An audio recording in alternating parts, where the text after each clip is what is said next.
a stunning New York strip steak. Cooked to a perfect medium rare. Seared and seasoned on the outside, tender and juicy on the inside. But there is something missing. Hand-cut frites. Hot, crispy, and perfectly seasoned. Steak frites, a classic French bistro dish. But don't race to your stations yet. Steak frite needs one more thing. A rich, delicious side of béarnaise sauce. The perfect accompaniment to steak. I can't go home because I love steak and frites. The thing that I go out on, I can't eat for the rest of my life, and I don't know how I'll live without steak and frites, so. This is one of the most difficult dishes to actually master because there's absolutely no room for error. You've got to cut perfect fries. They have to be the exact size. The judges are going to look at each individual fry to make sure they're all precise. I noticed Kayla is cutting her potatoes almost with a laser precision. You should have every single potato cut the same size to get even perfect cooking. You do the first frying at a low temperature. Finally, you finish with deep frying at a higher temperature. It's actually one of the most difficult components in that dish. Eric. Chef. Perfect steak, crispy frit, and béarnaise sauce. Which one's the hardest for you? The béarnaise sauce is definitely the hardest. I cook steak all the time. I'm pretty confident with steak. Frites is frites. Chinese are famous for making things very crispy. Crispy pork skin, crispy duck skin. So you better do well on this, Yeah, okay? me too. Because I will be looking out for this. Are you confident? I'm pretty confident with this one. It beats a dessert, for sure. Good luck. Thank you, Chef. Good cooking. Time management and being fast isn't my two fortes in the kitchen. The one thing that he should be concentrating on is the steak, which is the star of this meal. I just have to make sure that béarnaise sauce does not split and hope for the best. A perfect béarnaise is nothing without the perfect steak. You have 10 minutes left.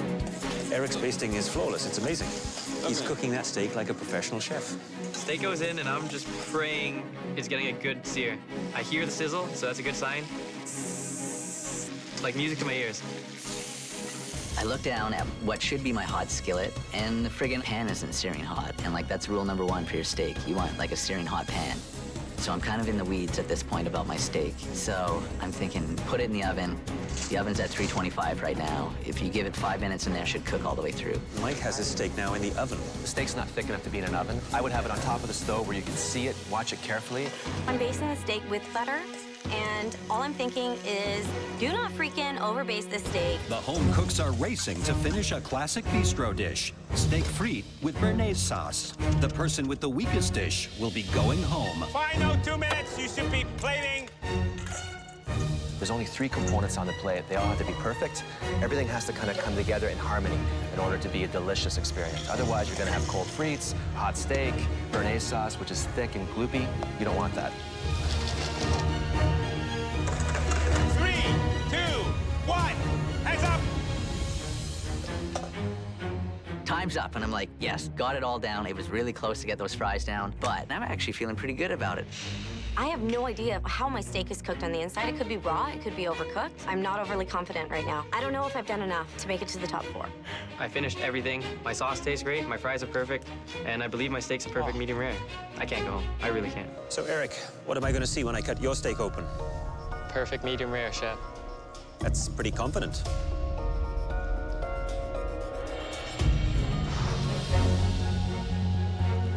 Glistening, beautiful, very nice. Thank you, Chef. A nice sear on the steak on the outside and all the way around. See the color differences around the edge as it comes to the center. It is much darker and richer pink. Perfect. Thank you, Chef. And very nicely seasoned.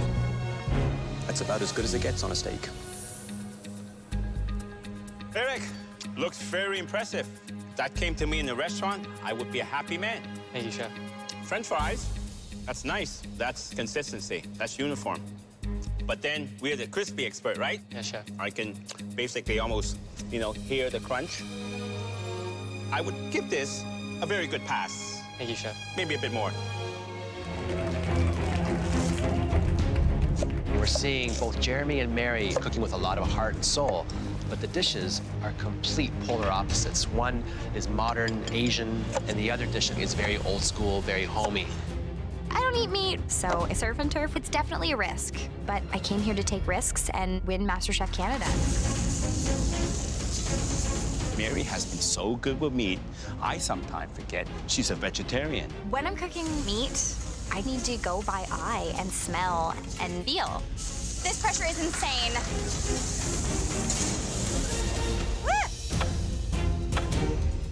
As I'm shucking the oysters, I am so full of adrenaline right now that holding the oyster knife is nearly impossible. Mary is struggling with those oysters big time. In the pandemonium, I realized that I didn't take my beef out of the oven. That meat has continued to cook. Mary's looking frazzled at those steaks. I don't think she's happy. I'm really nervous that I've accidentally overcooked my meat. I am panicking. That doesn't look like medium rare to me. You don't know it until we cut into it. It's gonna be the moment of truth. I have so many things on the go. Have you ever seen Mary's station in such a state of disarray? Look at it. I need to put the best thing I can on that plate. Time is not at all my friend in this cook. 10, 9, 8, 7, 6, 5, 4, 3, 2, 1. Hands up! Great job, guys. Mary, please bring yours up. So this is my take on surf and turf. It's a seared beef tenderloin with fried oysters and an arugula and sea asparagus pesto. It's a beautifully composed plate on every level, but I know right now you're absolutely agonizing, wondering what is happening inside this piece of meat here. I am just cringing, waiting to see the center.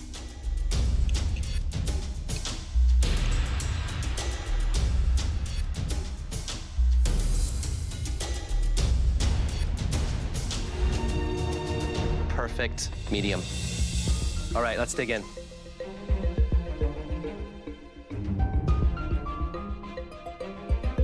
Mary, the ingredients that you chose to put on this dish, I think were well thought out. They work together, and it's a fun play on surf and turf. The oyster, briny, salty, added that wonderful savory pop. A lovely, thoughtful, excellently executed dish. Thank you. Mary, each individual component was perfect. The leek onion ring, I mean, that is genius. The pesto, sea asparagus, something very unique and something I would be proud to serve in my restaurant. Thanks very much. You know, Mary, I think you found your niche. Taking the old school and bringing it to the new school. It's such a beautifully composed plate in terms of the combination of flavors, presentation, the sea asparagus with the arugula and a pesto. That's the first time I've ever had those two together, and they work brilliantly. It's pretty outstanding. It really is. Thank you. For this first mystery box, you're gonna have to think outside the mug. I want you to look under that hill of beans to find out how you have to prepare your dish. Oh my God.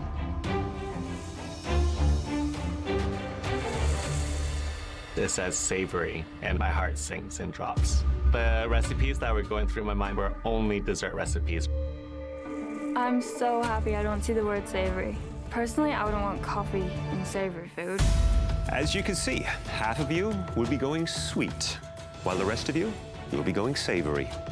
Melissa, will you be preparing a sweet or a savory coffee dish? I will be preparing a sweet dish. How do you feel about that? I'm more of a savory girl, so this is going to be a challenge for me.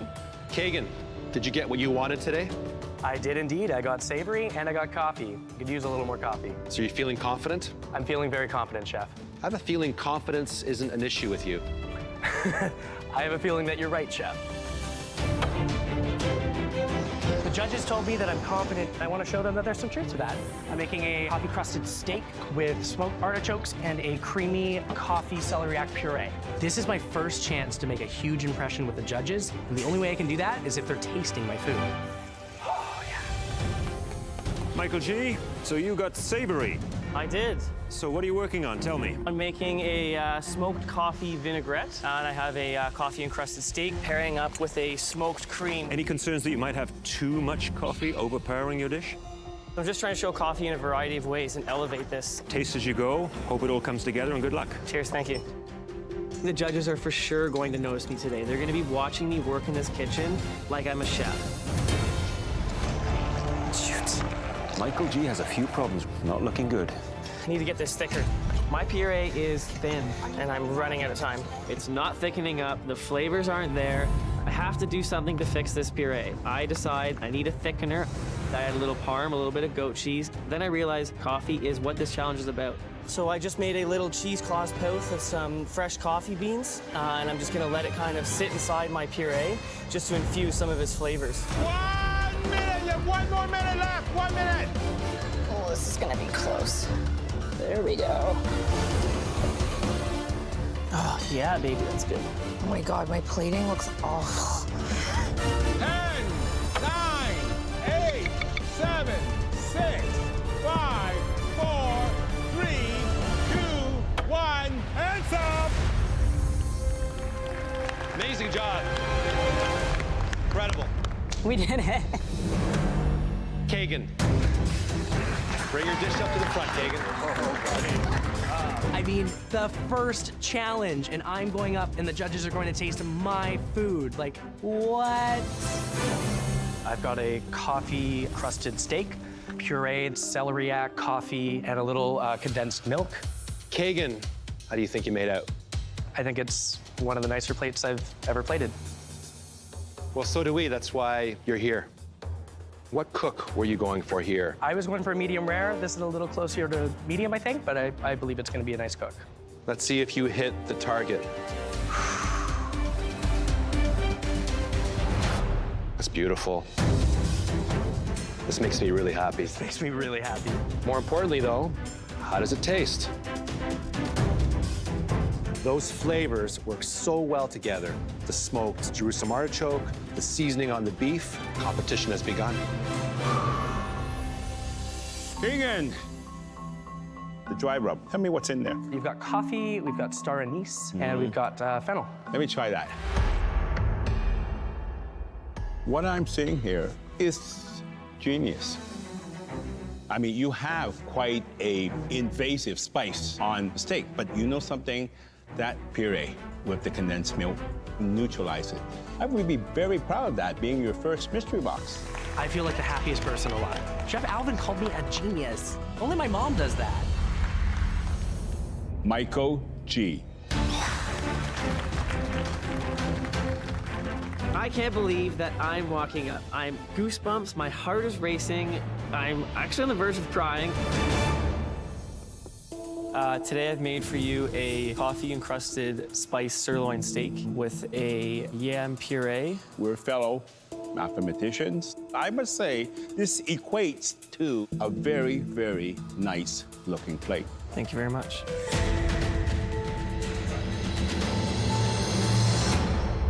The steak is perfectly done. Thank you. The puree, very, very rich, but you cut into that richness with the pomegranate. It all adds up. Thank you, Chef. Great cook on the steak, seasoned well. It's so easy to overcook it, and you were able to cook it, get a good caramelization to it, introduce that coffee flavor, but still have it moist and tender. Not easy. Simple bean salad, lovely little vinaigrette, maybe just a little sweet. Having said that, a lot of great elements came together on this plate. Thank you, Chef. I hope it's not beginner's luck. Thank you. This is amazing. To hear these judges and what they've said to me, that's a huge, huge honor.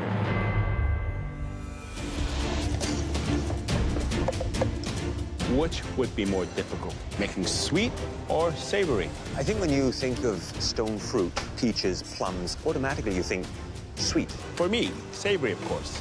Duck, plums, perfect match. I think as a chef, though, you need to be able to do both really well. Whew. My man Trevor there gave me the salt. I'm excited. I want the judges to see that I am more than just a baker. Brenda! Hi, Chef Alvin. What dish is up your sleeve here? Bison tenderloin with tomato plum gratin and a roasted chili and mustard seed radish and peach. Hear that, Trevor? Do you regret giving her the salt shaker now? We'll see if she can pull it off. I'm confident in my flavors. I'm really looking forward. All right, let's get this going. 5 minutes! You have 5 minutes left! You need to pop it back in. You better be thinking about beautiful plating. I can do this. I can do this, guys. If this fish is not done correctly, I'm going home.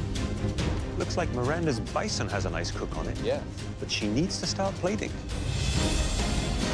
1 minute! You have 1 minute left. Start plating now. Hot, hot, hot. No, my peaches are too hot. It's just gonna melt. You got this, girls. 10, 9, 8, 7, 6, 5, 4, 3, 2, 1. Hands up! Good job, guys. Good job. I made a cake. It just doesn't look pretty. Such a great job, everyone. Now it's time to find out just how successful you were. Miranda, would you please bring your dish to the front? I'm just hoping that they see that I can put savory flavors together. I made a seared bison ribeye steak with a plum cherry port sauce on top of a tomato plum gratin. Miranda, you've kept the bison medium to medium rare there? Yes. Nice.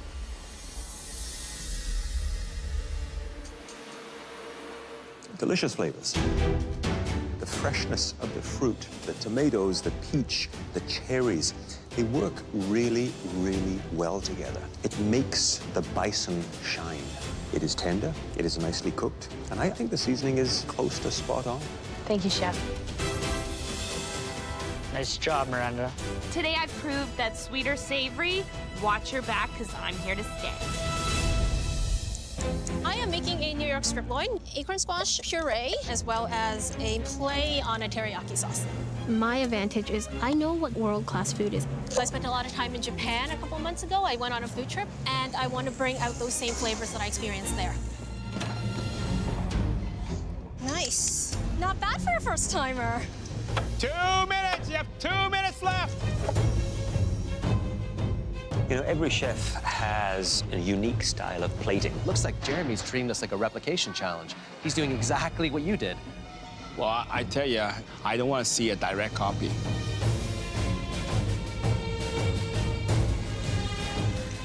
30 seconds. You have 30 seconds left. I'm waiting for the very last second to slice that duck breast. If I don't let my duck rest long enough, it's gonna bleed out all over my beautiful puree. 10, 9, 8, 7, 6, 5, 4, 3, 2, 1. Hands up! Oh, my God. Oh, my God. Veronica.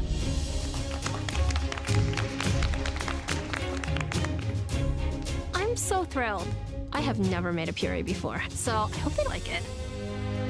I have a New York strip loin, and underneath is acorn squash and sweet potato puree.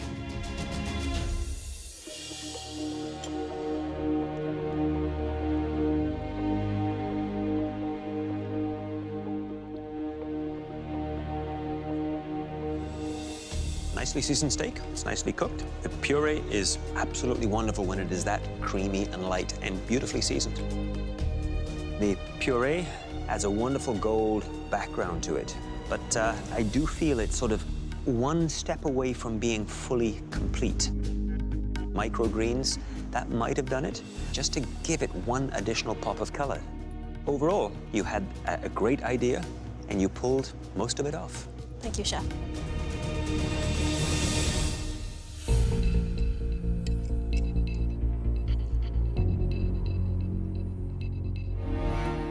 Searing the beef, I think it's perfectly done. It's well seasoned. Keep it simple. The puree, absolutely perfect, nice and silky. All the flavors, they all come together.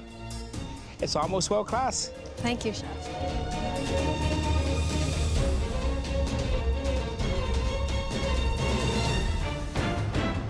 A Canadian harvest is one of the most amazing opportunities any chef could ever ask for. These are so pretty. Look how cute they are. They're little babies. Look at these beautiful little potatoes, right? Yeah, And these mushrooms. They've got some wonderful root vegetables. They have foraged mushrooms. They have some wonderful game meat like bison and venison. Look at this. Beautiful venison. Yeah, that's outstanding. Wow. There's an amazing selection of different proteins that we have to choose from, and we opt for the venison. These beautiful carrots, roasted. We'll sort of go for like a hunter's meal. You know? Oh yeah, totally Elevated. a hunter's meal, yeah. Totally elevated hunter's meal. The story just makes sense already. Hunter's meal perfectly fits the setting that we're in. I think this is, we have the ribeye, so this is the ribeye, right? I can't be from Alberta and not choose the bison to work with today. Taya's from the West Coast, so we see that scallops are available to us, and we're like, what if we do a surf and turf? Alberta meets BC. Perfect, right? Do you want to go with figs? Figs and red wine. Yeah, figs, red wine, good. Cooking with Barry is a dream come true. It's like I'm back home in Vancouver, cooking with my own dad. This is my MasterChef dad. Love you, buddy. Love you too, man. Let's rock this up. Yeah, we got this. We kind of split our duties 50-50. I'm handling all the veg and the garnish, and Barry's handling the protein and the wine sauce. I'm not going to intrude on his area. He's not going to intrude on mine. Absolute trust over what the other one is doing. These are beauty, Trev. Look at this. Oh, man. They look delicious.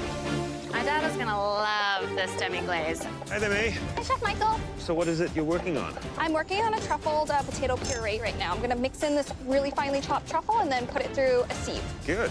So what else is going with those potatoes? Bison ribeye, and then we're gonna do a little play on surf and turf, and we're gonna have a nice seared scallop on the plate as well. So who's going to be cooking those scallops and taking that big responsibility? Is that you? Yes. How are you going to time that sea scallop? I personally do 90 seconds per side.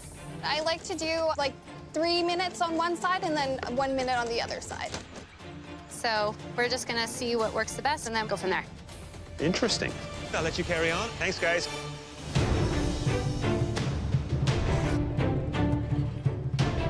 You could hear a pin drop in this kitchen. You guys are in the zone. You have a lot of vegetable work happening here, right? Yes, chef. Some beautiful chanterelles, really nice rainbow carrots. We're doing some baby red potatoes roasted off in some duck fat. I'm gonna be the veg guy, and Barry's gonna take care of the meat and the sauce. Let me ask you something here. Are you going to cook the venison in individual portions or as a loin? As a loin. The cook on it's going to be perfect. I've cooked venison a couple of times before.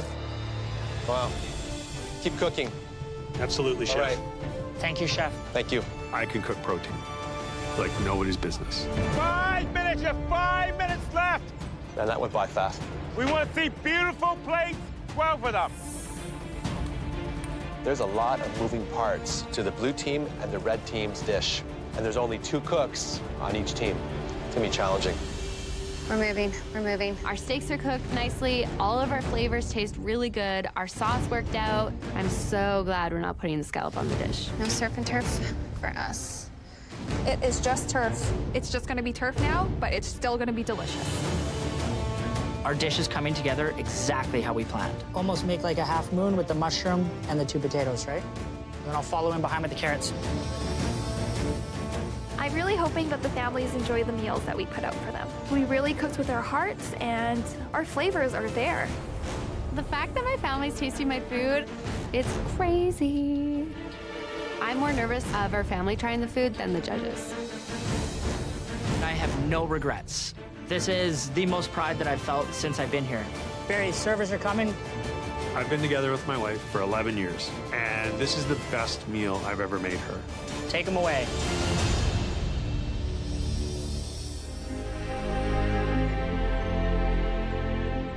MasterChef Canada families, I think you'll be impressed with how much you've been able to motivate your home cooks today. From the red team, we have a hunter-style dinner. Venison with red wine plum sauce, baby potatoes cooked in duck fat, chanterelle mushrooms, and rainbow carrots. Sounds delicious, huh? And from the blue team, we have grilled ribeye of bison with fig demi-glaze served alongside a truffled potato puree and roasted cauliflower. Let's eat. The families have no idea which dish was cooked by their loved ones, and their feedback will help the judges decide the winning team. The one thing that pops out for me on the red team is the vegetables. They are done with so much care, very elevated. The meat, on the other hand, has some challenges. There's 2 different thicknesses here. You have a thick piece, which is rare, and a thin piece, which is medium. That's not good. It's totally inconsistent. Look at the difference. You know, I don't want 2 layers of doneness on the same plate. I want them to be exactly the same. The sauce, rich, full of flavor, has the right balance, and goes incredibly well with the venison. Now let's move on to the blue team. There's no sea scallop on this plate. We were promised a surf and turf, and we just got turf. I have a feeling that they didn't put it on the plate because it wasn't good enough, and we have told them that from day one. If it's not great, do not put it on a plate. Beautiful potatoes, nice and smooth. It's not lumpy. It's got nice and... That's the money. Yeah. Velvety. The cauliflower is wonderful. It's nutty. It's perfectly roasted. Okay? And that's not easy. How is the cook on your bison? Mine is rare. Yours is rare. Mine is well done.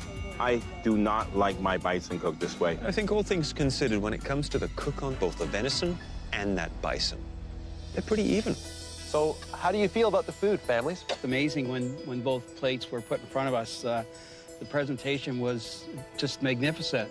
I thought they were both very well done. Usually the meat is the focus, but it seems that the vegetables almost stole the show. The mashed potato truffles on the blue plates is wonderful. Overall, to me, the meat on the red team and that sauce was to die for. My personal taste, I really thought the bison was really strong on the blue team. Families, I think we can all agree that was one awesome meal. 14 minutes. I'm just gonna take off enough for the first couple steaks. Yeah. Okay. I'm just kind of trying to set things up for Andre because I know he's working really hard on getting that cake done. How do you time this thing? I get the cake in the oven and start working on that meat. I have to make sure those steaks are perfectly cooked. And then I have to make a great pan sauce. Oh, beautiful. I've come a long way. Before this, I was working in the hospital, doing my regular routine, and now I'm top 4 in MasterChef Canada. Being here is making me realize that cooking is where I should be. Wow, it smells delicious. Okay, describe your first course. What are you doing? We're doing a Pemmican-inspired bison and corn. Nice. Have you ever cooked bison before? Never, chef. Okay, feel that. What's that telling you right now? Feel that, feel that. That's well done. What's that? That's rare. That's rare. Okay? So I gotta Pay be in the attention middle. to your food. Okay. Even cut a little piece, look inside of it, take a peek, and see what's happening. Thank you, chef. Okay, good luck. How is it? Oh, yeah, a little longer. Little longer. Yeah. There's 5 minutes left. I gotta put it back in the pan and start basting some more. Cutting it really close. Oh, you know what? I have to make that sauce. Beef stock and wine? I realized I forgot to start making that sauce. So I throw some stock in and I start reducing it down. This dish is gonna be the judge's first impression. It's do or die. I need to make this sauce in under a minute. Tastes good. Okay, I'm gonna strain it off and I'm gonna pour it in. Awesome. This is such a huge privilege to cook for luminaries of Indigenous cuisine. I just really hope they like it. Amazing job, Andre. Awesome job. All right, round 1.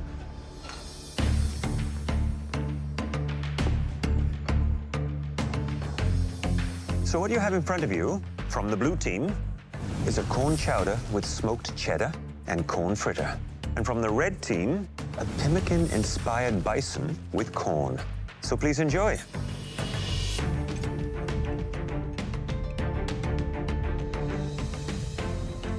I am very, very impressed. These dishes look like they came from a professional kitchen.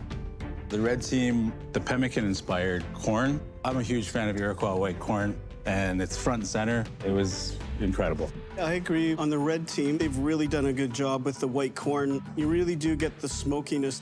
Whereas I feel with the blue team's dish, the white corn is featured, but you don't quite get that from this particular dish. The soup on the blue team, the flavor profile and the seasoning is a bit weak.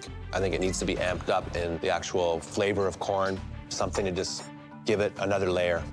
I think the red team, lots of flavors coming from the bison, but I would have preferred probably a little bit more rare. Matthew, the Irish coffee. Who are you gonna give that to? I'm not quite sure if they even like coffee. Being Filipino myself, I know that we don't cook with coffee that much. This one I am gonna give to Jeremy. Jeremy, how do you feel about cooking with whiskey, coffee, and cream? I'm not sure what I would pair coffee with or how to use it at all, so I'm racking my brain right now.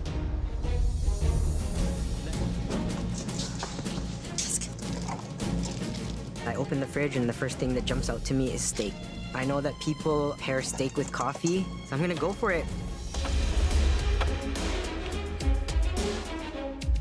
Matthew was right. I've never cooked with coffee before, but I think I know the flavor profile and what it matches. I'm making a steak with a coffee, togarashi, and salt dry rub.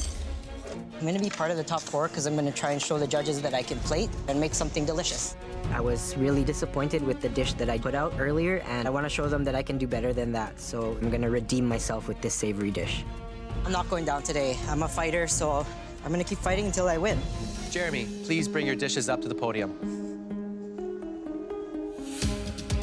This dish is a coffee and togarashi beef with a steak au poivre sauce made with the whiskey and cream. So let's try the beef with coffee sauce.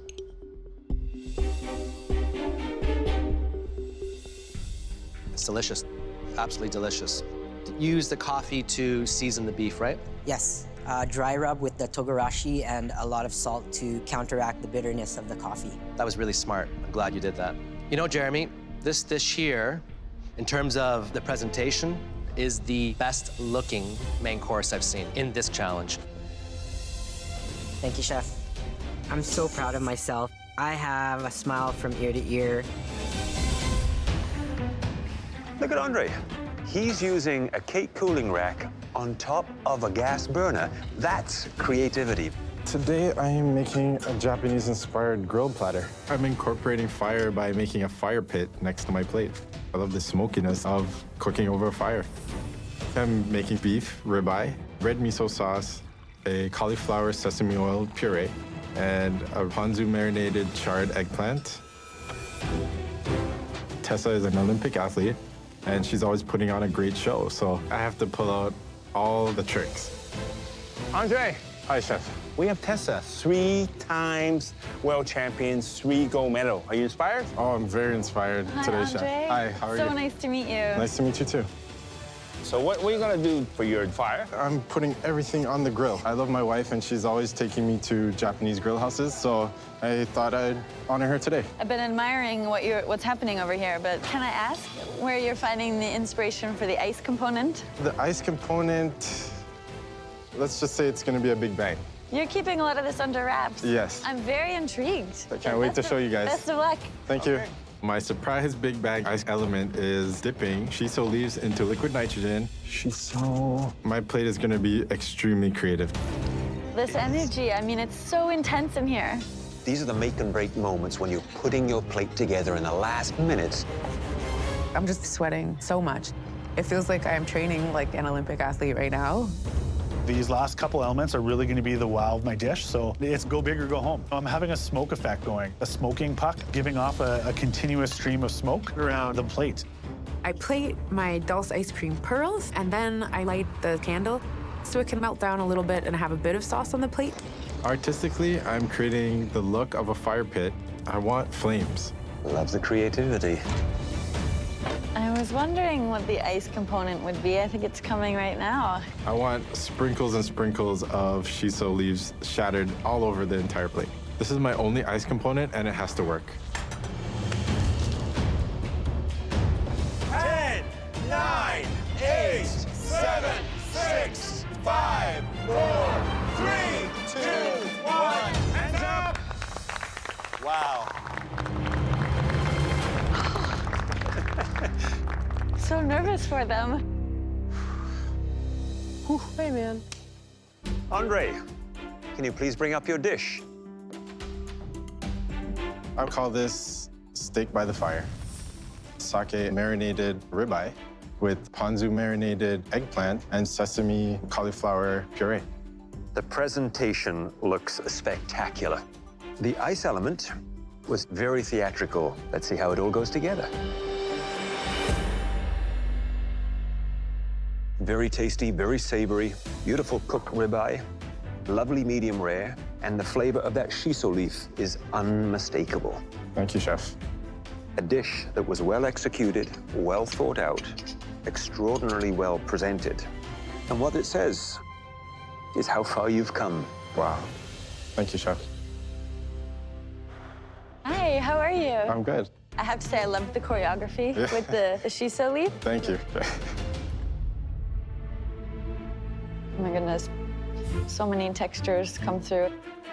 I love those Japanese flavors. I've spent a lot of time there skating and touring, and this dish feels like a home away from home. Well done. Thank you very much. Andre, you've gone a long way in terms of presentation. I see perfect symmetry. The matches of color, the white, the red, the green, the black, very, very zen. I'm gonna try the amami. So this has been charred. I thought that that's an interesting way to do it instead of just steaming it. Wow. By charring it instead of boiling it, okay, you retain that sweetness. And that char just gives it the extra smoky flavor. You're on fire. Don't let the ice cool you down. Thank you, Chef. To have an Olympic gold medalist in awe over my dish. I'm just so proud of what I did.